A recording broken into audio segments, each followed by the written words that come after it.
Well, I'm supposed you're not suggesting that I smuggle a terrorist into the United States, right? It's always how can I smuggle? How can I return him to the United States? Like, I smuggle him into the United States, or what do I do? Of course, I'm not going to do it. It's like, I mean, the question is preposterous. How can I smuggle a terrorist into the United States? I don't have the power to return him to the United States. El Salvador's President Nayib Bukele stood by President Trump's side in the Oval Office as the debate rages on over Kilmar Abrego Garcia, the Maryland man who was wrongly deported from the U.S. to El Salvador alongside 260 suspected gang members under the Alien Enemies Act. So who is President Nayib Bukele? Here's everything you need to know. At the relatively young age of 44, Bukele is considered a political upstart whose meteoric rise was bolstered by his public image as an anti-establishment businessman, not unlike Donald Trump.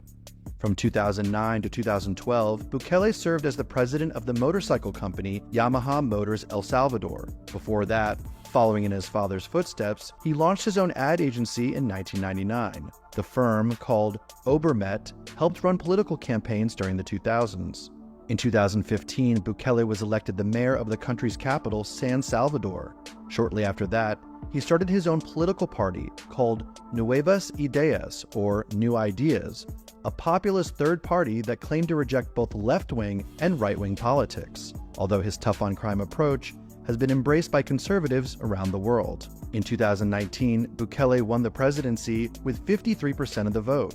That year, he addressed the United Nations and snapped a selfie at the podium while heralding the role of social media in government.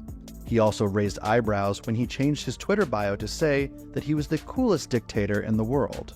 In 2024, Bukele was re-elected in a landslide, taking 84% of the vote. He remains very popular among Salvadorans, with approval ratings hovering around 90%. Few world leaders can say the same. During his 2 presidential terms, Bukele has taken aim at the country's rampant gang problem. The so-called war against the gangs has led to mass arrests, drastically reducing violent crime, but also drawing criticism from human rights advocates. At the center of this policy is CCOT, or the Terrorism Confinement Center, built in 2022 and opened in January 2023. The mega prison can house up to 40,000 inmates and is one of the largest jails in the world. Although inside its walls, it's considered to be a notoriously brutal and overcrowded hellhole. Now, amid Trump's crackdown on illegal immigration, Bukele has been thrust into the national spotlight in the United States. President Trump said Bukele is doing a fantastic job and has even referred to his ally by the nickname President B on Truth Social. Florida Senator turned Secretary of State Marco Rubio also praised the Central American leader for continuing to take in hundreds of suspected gangbangers from MS-13 and Tren de Aragua who were in the U.S. illegally.